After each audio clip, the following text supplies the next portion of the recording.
Before whispering, "I do," he clutched the microphone and declared, "I've lost everything." A hush fell over the ballroom. The orchestra's melody faded into silence. Every smile vanished. Liam Carter, the young tycoon everyone admired, had just ripped off his own facade. He could have spun a tale, pretended, gone through with the wedding, but he chose honesty, right there, in front of everyone, including her. And what Isabella did next, no one saw coming. Because this isn't a story about a wedding. It's about what remains when everything you once held dear vanishes. The grand ballroom of the coastal manor was a sight straight out of a magazine. Glass domes bathed in the soft golden glow of dusk, arches draped with fragrant white jasmine, guests lined up in respectful stillness. At the altar, Liam nervously adjusted his tie, his fingers trembling. Each breath felt like an arduous task. From the far end of the aisle, Isabella appeared like an ethereal vision, a light veil cascading, her eyes steady, her steps unwavering. The orchestra began its opening notes. All eyes turned to behold her. All, except Liam. He faced the officiant instead. "Just a moment, please." The man hesitated, then nodded. Liam took the microphone. An absolute quiet settled over the room. His gaze swept across the crowd, finally meeting his bride's eyes, so close now. And then, his voice cracking, he spoke, "Before we go on, you all need to know, I've lost everything." It was as if the very air had been sucked from the room. Liam Carter learned early on to keep quiet. He grew up in the back alley of a luxurious apartment building in Manhattan, where his mother cleaned apartments and offered strained smiles with downcast eyes. While the residents' children headed up for piano lessons, he descended with donated textbooks and vague, unformed dreams. But Liam possessed something no school could teach, a burning desire for a different life, not just a new address, a new destiny. At 14, he launched a blog teaching math through simple illustrations. At 17, he earned a scholarship to a coding program at a community center. By 21, he had founded a startup offering microloans to inner-city entrepreneurs. In 3 years, it became a benchmark. In 5, he was a millionaire. Magazines hailed him as the golden boy of the new American economy. In reality, he remained the boy who observed the world through the penthouse windows. It was in one of those penthouses at a charity gala that he met Isabella Hayes. She was everything he wasn't. Daughter of esteemed judges, an art history graduate from Paris, granddaughter of ambassadors. Yet she was also genuinely kind, direct, unfiltered. Isabella was drawn not to Liam's accomplishments, but to the insightful questions he posed. She laughed at his vulnerabilities, calling his past struggles poetry. Liam fell in love as one finds a peaceful haven. And for the very first time, he felt he could stop striving. But loving someone like Isabella came with an unseen cost. The pressure to constantly measure up, not to her, but to her world. Her father, Senator Edward Hayes, made this clear with every cool glance, every subtly veiled remark. "Liam is diligent," he would say. "He just needs to mature, financially." Liam would smile, though inside he seethed. He began to work harder, take bigger risks, grow faster, and that's where everything started to unravel. Liam's greatest ambition wasn't solely to get rich, it was to give back. He dreamed of establishing the Beacon Foundation, an educational initiative for underprivileged youth. He envisioned classrooms with cutting-edge technology, well-compensated teachers, cultural access, and educational trips. He wanted kids like him to grow up knowing they were more than just a zip code. And with Isabella by his side, everything seemed achievable. She visited the spaces he leased, offered design input, and helped with contacts for fundraising. They dreamed together, and Liam, for a time, believed nothing could stop them. Then the first crack appeared. An international partner withdrew from an investment round, citing political instability in the US. Later, a major bank backed out of a multi-million-dollar contract after a strategic review. Liam assumed it was temporary, but the problems multiplied. His oldest business partner, the one who helped him build everything, was accused of data misuse. The newspapers didn't name Liam directly, but he knew mud splatters on those nearby. Even so, he pressed on. He sold one car, then another, cancelled campaigns, laid off the marketing team, and he concealed everything from everyone. "It'll pass. It's just a rough patch," he repeated to himself, but the bills mounted. The foundation, once on the brink of launch, was postponed due to strategic considerations. Isabella noticed the change, but he assured her everything was under control. The wedding date was set. She continued to choose flowers and colors. He smiled, but inside it was chaos. The month before the ceremony, Liam made the decision that would alter everything. He secured a massive personal loan from an unofficial investment fund. No collateral, no transparency, a desperate gamble. The same week, he lost 2 more contracts. The fund demanded early repayment. His penthouse went up for sale, but he maintained the facade. He continued attending events, continued wearing expensive suits, continued lying. Deep down, he still believed he could fix everything. He just needed more time, just one more deal, one more miracle. But the truth was, Liam was already losing the only thing that still kept him whole: the peace of looking Isabella in the eye. In the final week leading up to the wedding, Liam no longer answered calls from journalists. Avoiding questions had become an art form. He switched SIM cards every other day, smiled for photos without truly seeing the camera, and memorized empty responses to questions that cut deep. And every night, alone, he cried in the bathroom of his rented apartment, the one he claimed was temporary due to penthouse renovations. On the outside, everything remained impressive. Invitations delivered on fine Italian paper, a renowned caterer, a custom-made gown from Milan. On the inside, he slept on a mattress on the floor, clutching an old laptop filled with red spreadsheets. The Beacon Foundation had been officially suspended. The project he was most proud of became an inactive link.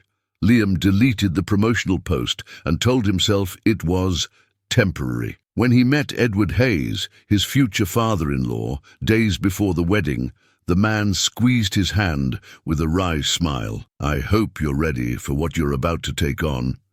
It was a warning. Liam merely nodded. That night, he called Mr. Peterson, his old history teacher and almost a father figure. He told him almost everything. Almost. Mr. Peterson listened in silence, then said with the calm wisdom of someone who had seen it all, "You can lie to many people, Liam, but not to the woman who will share your pillow." He hung up before Liam could reply. The night before the wedding, Liam spent it alone in a luxurious suite paid for with the last remnants of his corporate card. The enormous windows offered a view of the ocean. He didn't even glance at it. He spread the debt papers across the bed and stared at his reflection in the mirror for nearly an hour. He remembered everything: his childhood in the back building, his first client, his first million, Isabella's first "I love you." And now, here he was, alone, surrounded by dead achievements and living fear. He considered fleeing, disappearing, leaving a note, but then he thought of her eyes, the eyes of someone who always believed. When dawn broke, no decision had been made, only the certainty that continuing to lie would be cruel, not just to her, but to himself.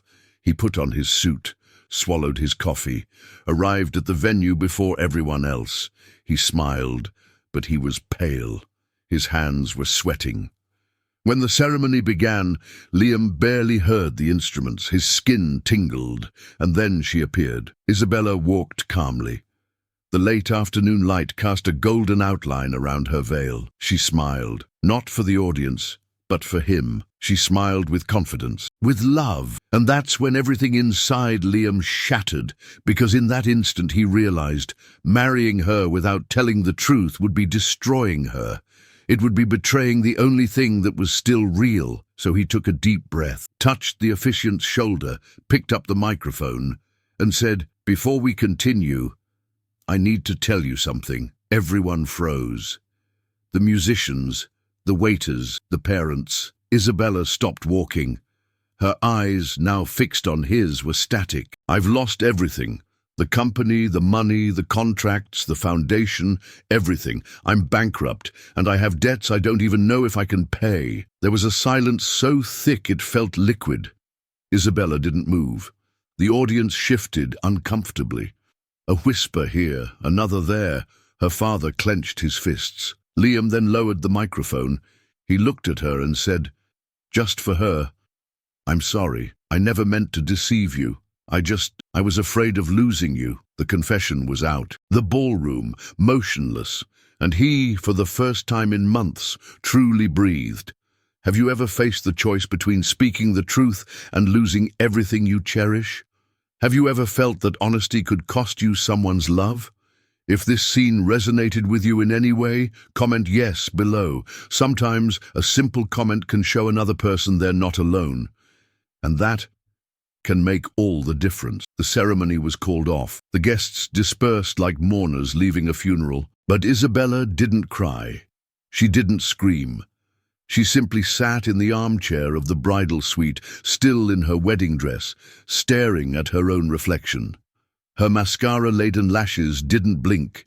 The bouquet slowly slid from her lap. The silence was so profound that the sound of her purse zipper seemed like thunder. For hours, she didn't move a muscle. Her phone vibrated incessantly. Friends, relatives, headlines.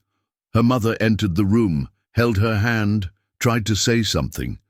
Couldn't, and left. Isabella was in shock, yes, but what hurt most wasn't his bankruptcy. It was the weight of being put before a choice she hadn't asked for.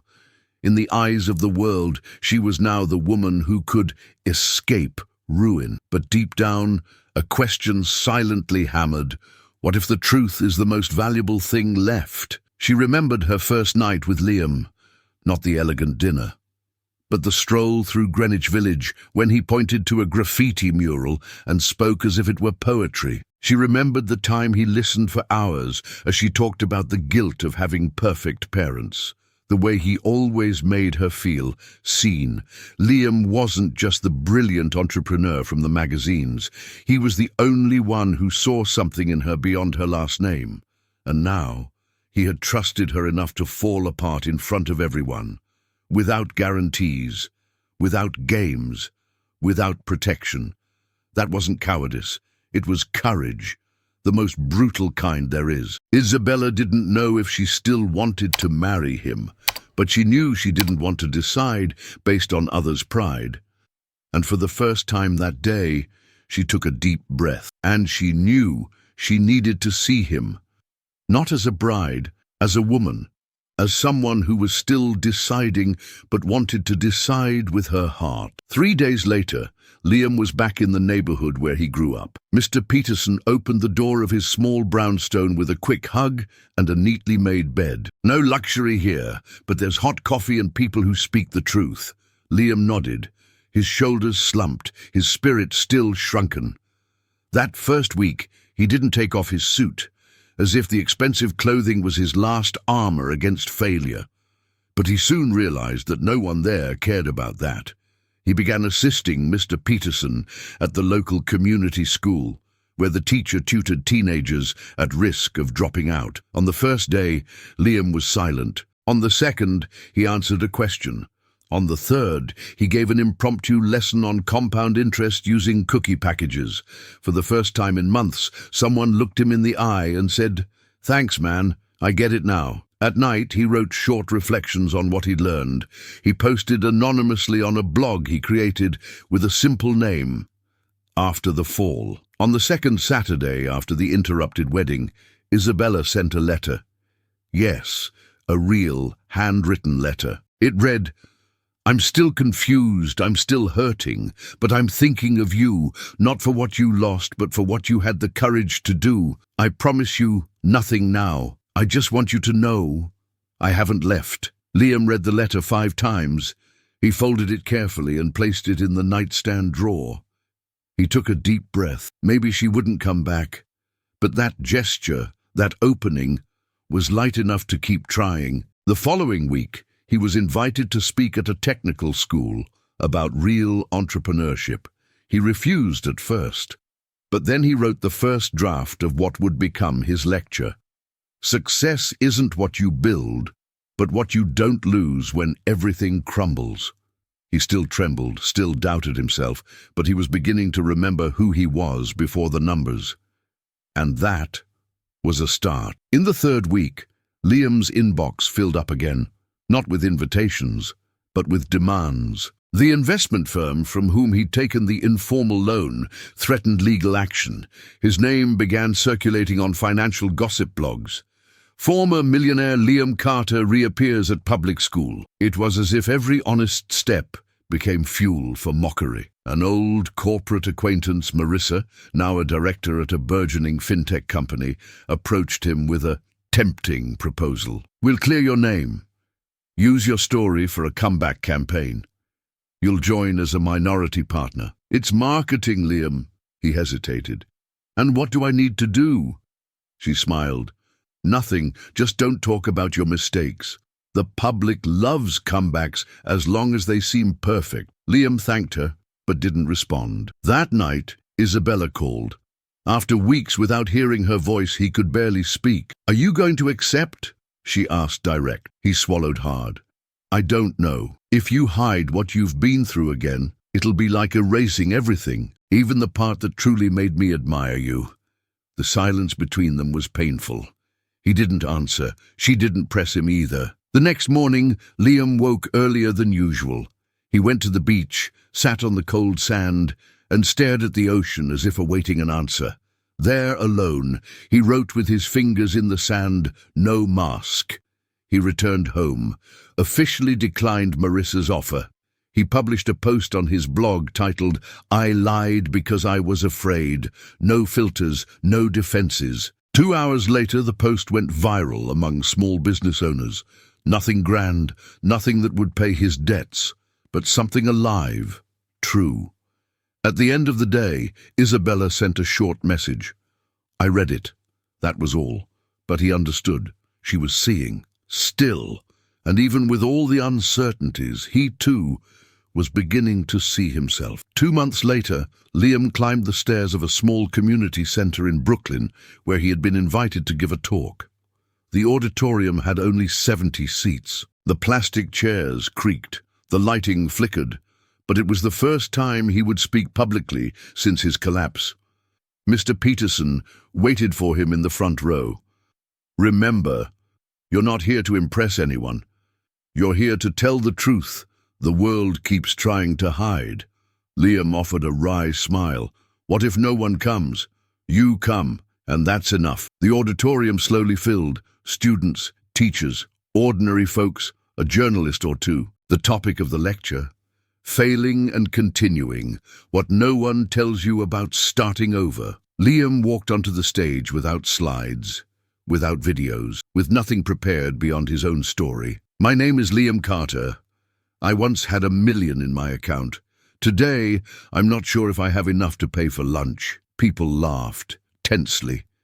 He continued, "But I've never felt so free." Gradually, the words flowed as if he were conversing with the pain of everyone there. He spoke of his mother, of the foundation that never came to be, of the fear of disappointing, of the lie that became a prison. "I didn't lose everything when my company fell.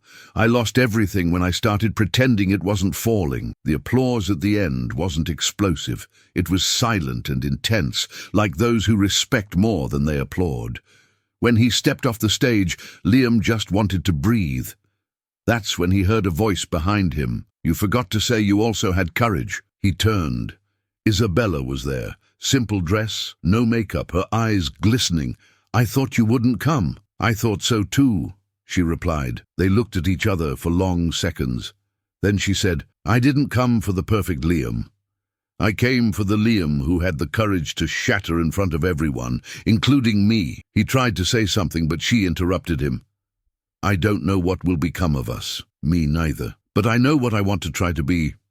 With you." She moved closer, rested her forehead against his, and said in a low, firm voice, "I didn't choose a wedding. I chose you.